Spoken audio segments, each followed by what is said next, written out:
आज की वीडियो में हम पाठ 8 की कविता कौन की पुनरावृत्ति करेंगे। सबसे पहले हम शुरू करते हैं कविता के सारांश से कि कविता किस बारे में बात कर रही है।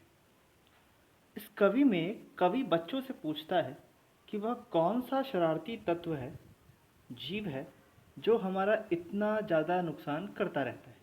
कवि पूछता है कि किसने हमारे बटन कुतर दिए, किसने स्याही को बिखरा दिया, किसने पूरे घर में अनाज फैला दिया, कौन दोनों में से मिठाइयाँ ले गया, किसकी वजह से तस्वीर के दो टुकड़े हो गए। वह जीव इतना शरारती है कि कभी चप्पल कुतर देता है तो वह कभी जूता, कभी किताबों के जिल्द काट देता है तो कभी कागज कुतर देता है। वह शरारती जीव रात भर जागता रहता है और कुछ कुछ आवाज़ करके हमें भी सोने नहीं देता। कवि स्वयं उस जीव का नाम नहीं बताता, बल्कि बच्चों से उसका नाम पूछता है। अब इसके बाद हम देखेंगे हर एक छंद की व्याख्या। किसने बटन हमारे कुतरे, किसने स्याही को बिखराया, कौन चट कर गया दुबक कर घर भर में अनाज बिखराया, दोना खाली रखा रह गया, कौन ले गया उठा मिठाई, दो टुकड़े तस्वीर हो गई, किसने रस्सी काट बहाई। इसमें कठिन शब्द हैं। चट कर जाना मतलब खा जाना, दुबक कर का मतलब छिप कर, और तस्वीर का मतलब चित्र। सबसे पहले तो इस कविता को लिया गया है हमारे रिमझिम कक्षा 4 के कविता कौन से। इसके लेखक हैं, रचयिता हैं सोहनलाल द्विवेदी, और इसमें चूहे की शरारतों का वर्णन किया जा रहा है। कवि बच्चों से पूछता है कि वह कौन सा शरारती जीव है जो हमारे बटन कुतर देता है, स्याही बिखरा देता है, अनाज खा लेता है और उसे पूरे घर में बिखरा देता है।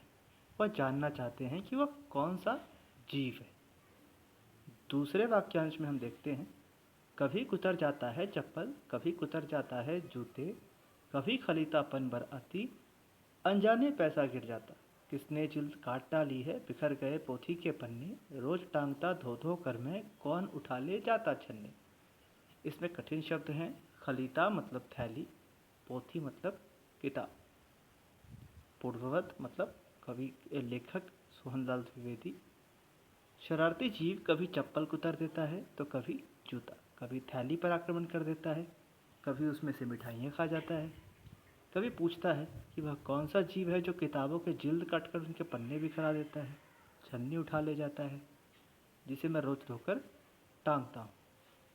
तीसरे वाक्यांश में कवि कहता है कि शरारती जीव कागज़ कुतरता रहता है, जिससे पूरा घर रद्दी से भर जाता है। कवि उसकी तुलना कबाड़ी से करता है और कहता है कि कबाड़ी की तरह यह जीव दुनिया भर का कूड़ा लाकर घर में फैला देता है। फिर बच्चों से पूछता है कि कौन रात भर कुछ न कुछ गड़बड़ करता रहता है और हमें सोने भी नहीं देता, खुर खुर कर इधर उधर भागता है, खाने की चीज़ें ढूंढता है और फिर कोने में छिप जाता है। वहीं चौथे काव्यांश में कवि का कहना है कि यह शरारती जीव रोज रात भर जागता रहता है।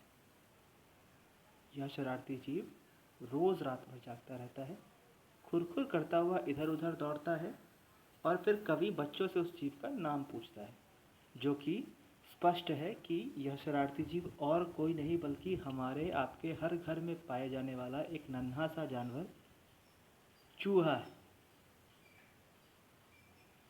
तो आज की वीडियो में इतना ही। अगली वीडियो में मिलेंगे फिर से नए पाठ की पुनरावृत्ति के साथ। तब तक के लिए धन्यवाद।